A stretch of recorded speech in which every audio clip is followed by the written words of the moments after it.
Yes. Now, this is a comparison of pollinating agents kept in one place, a synopsis. Entomophily is a type of zoophily, biotic pollinating agents. That means living pollinating agents.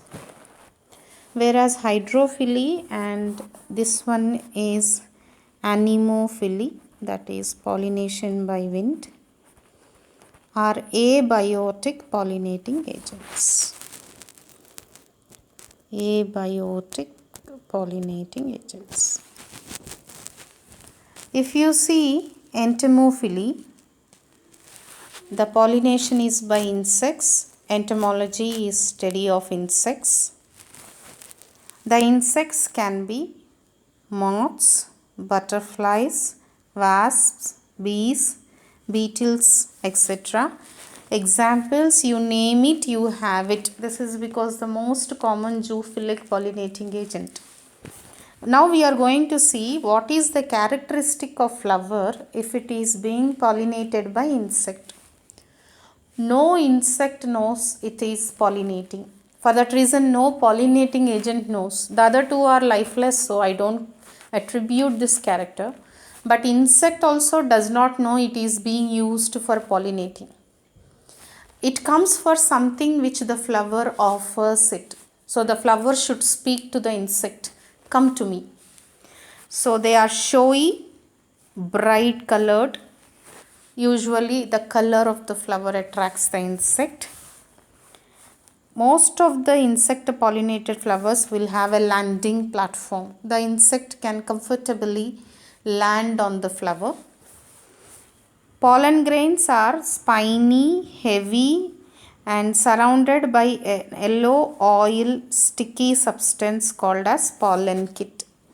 They should be sticky because they have to get attached to the body of the insect. If not, when insect goes for a flight, the pollen grains will fall off before landing on the stigma.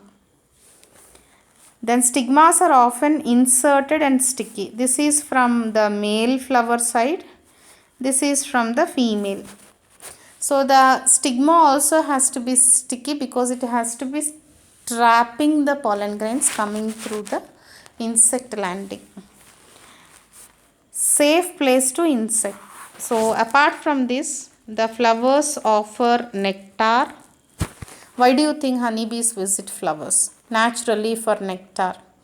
The petals of the flowers will have lines.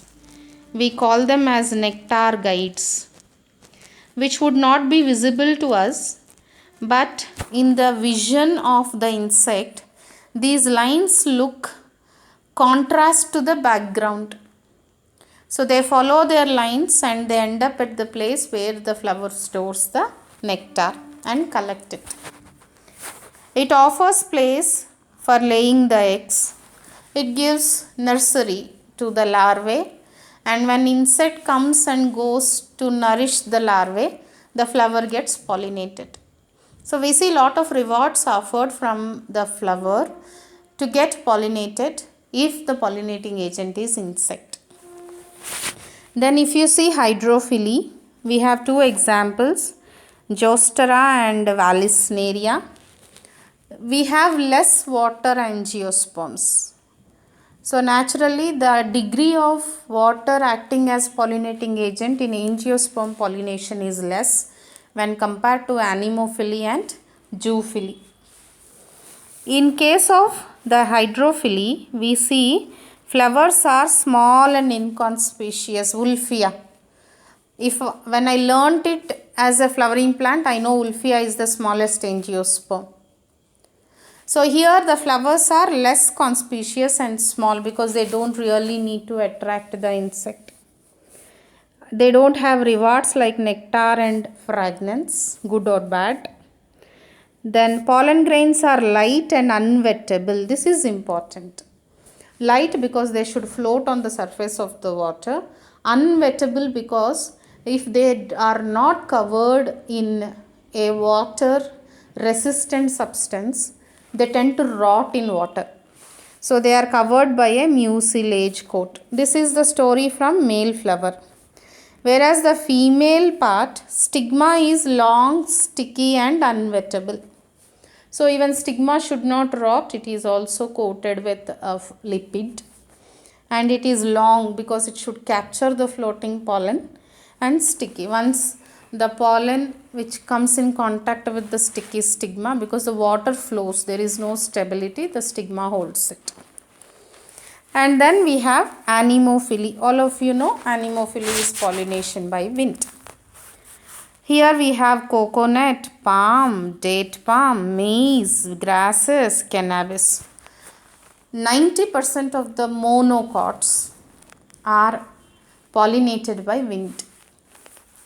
The flowers are colorless, odorless and nectarless. Wind does not sense any of this. It just takes whatever comes with it. So the pollen should be many because the loss is pretty promising. They have to buffer the loss. The pollen coming in contact with the stigma of the same species flower is a chance factor than choice factor.